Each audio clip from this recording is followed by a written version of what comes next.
If a man becomes truly born again, it means that he is now possessed by God. If the Spirit of God is not inside him, he's not born again.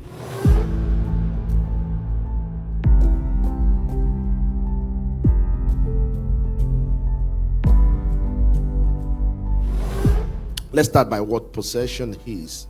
Man is a tripartite being. Okay? As it's generally said that man is a spirit, just like God is a spirit. He lives in a body, which is the thing he carries around, and then he has a soul. The interaction of the spirit with these different parts of him has different names also. So if Satan attacks his soul, we call it obsession. If Satan attacks his body, we call it oppression. If Satan attacks his spirit, we call it possession. You see how all of these are different. Can Satan attack a believer at all? Yes. And that's because Satan can attack his body. A believer can feel oppression if he is not careful. Can Satan attack the soul of a believer? Yes, because it is the seat of his will, his emotion, his mind, his thinking, and affection. So Satan can really get after that. Can Satan affect the spirit of a believer such that a believer is now possessed? That has been a topical subject for ages, and there are different schools of thought as it concerns this. Now, when somebody, a sinner, receives Jesus, actually the part of him that is born again is his spirit. Praise God. Are we still together?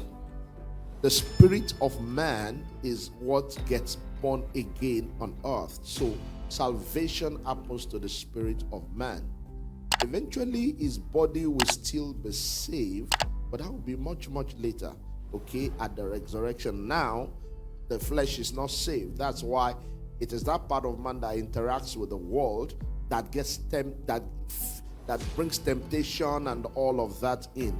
That was why Jesus Christ said that the spirit indeed is willing, but the flesh is weak. Hallelujah. So when we now come to the spirit is born again. Okay, that is where God lives in a believer's life. Hallelujah. That is where God lives. That is where God dwells. If a man becomes truly born again, it means that he is now, in quote, possessed by God. It means that, in quote, Jesus now lives in his spirit. If Jesus does not live in his spirit, he's not born again. If the Spirit of God is not inside him, he's not born again. And if the Spirit of God is inside him, he becomes born again. Does it make sense?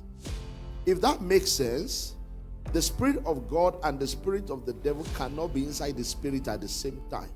This is my take, and for me it's very simple.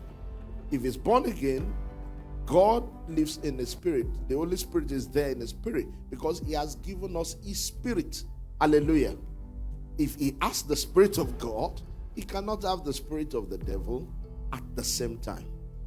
However, there are quite a lot of nuances that could bring, some form of challenges to this general response.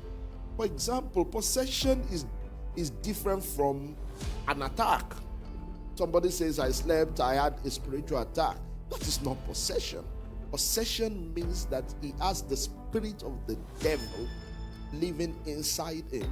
Those people are likely to have had demonic exposures, and so they are likely witches, they are likely to be wizards, they are likely to be in some form of satanic occult groups. That is where possession begins to come into the picture. That somebody is always suffering nightmare is not possession. Are we together? That somebody is losing their mind is not possession. Possession is a very deeply seated and rooted accommodation of a satanic spirit. It's my very firm conviction that a true believer cannot be possessed of the spirit of the devil.